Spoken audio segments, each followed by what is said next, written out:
While many scientists believe we're under assault by another form of common pollution we may have underestimated, invisible, odorless, silent, and potentially deadly, this form of pollution is everywhere. You can't escape it.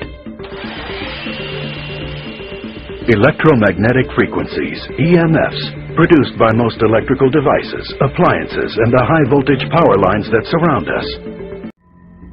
And there is no escaping this invisible menace.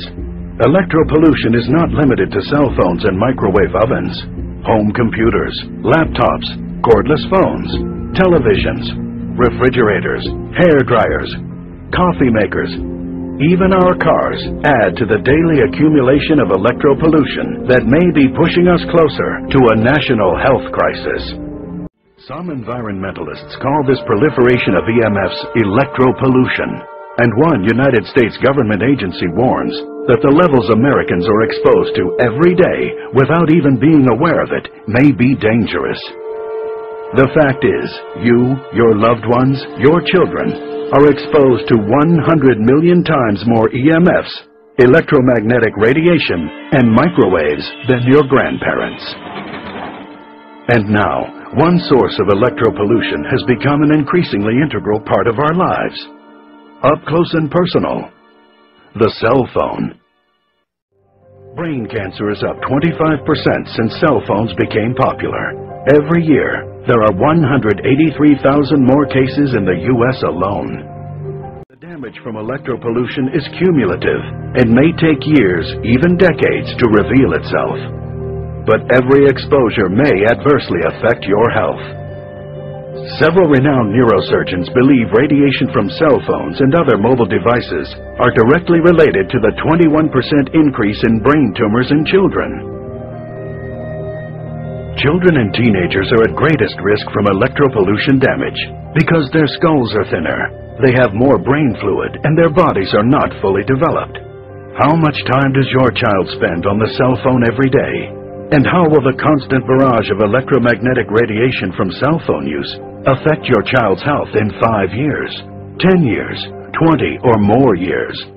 And if you think using a hands-free set reduces your risk of exposure to deadly radiation, think again. According to research commissioned by Britain's Consumer Association, conventional hands-free sets may actually increase electric field strengths inside a user's head by 3.5 times.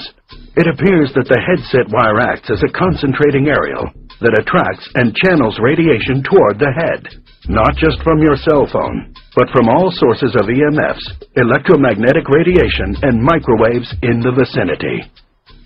In a recent study, neurosurgeons at Lund University in Sweden proved conclusively a link between radiation emitted from cell phones and brain damage. The researchers attached cell phones to the cages of rats and exposed them to intermittent electromagnetic radiation for only 2 hours, emulating typical cell phone use. 50 days after that single 2-hour exposure, the rat's brain showed significant blood vessel leakage, as well as areas of shrunken, damaged neurons. Researchers concluded that if human brains are similarly affected, the damage could produce significant long-term mental deficiencies. And in 2004, respected scientists in Sweden proved for the first time a definitive human link between cell phone use and benign brain tumors located exactly where the patients held their cell phones. According to one study, men who kept their cell phones in their pockets experienced a 35% reduction in sperm count. Do you or your children use a laptop computer or a video game console? Do you use these devices on your lap? Consider this. Scientists are exploring the connection between EMFs from the electronic devices we use on our laps and the astounding 50% increase in testicular cancer over the past 20 years. One important study in the U.S.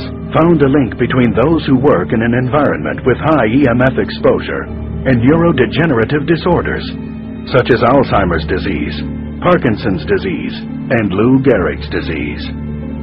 But it's not just about diseases.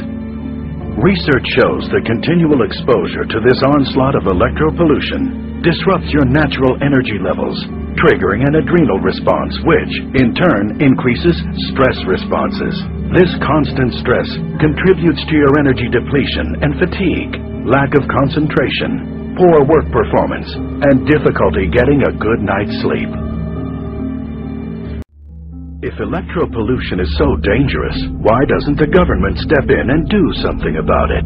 Government officials will tell you that the studies are inconclusive, that they're waiting for long-term human studies to prove beyond a doubt that cell phones and other commonly used appliances, which bombard us continually with radiation, are truly harmful. Can you afford to wait? Are you willing to put your health and the health of your loved ones on the line while the government spends years confirming what so many respected scientists already consider an international health crisis?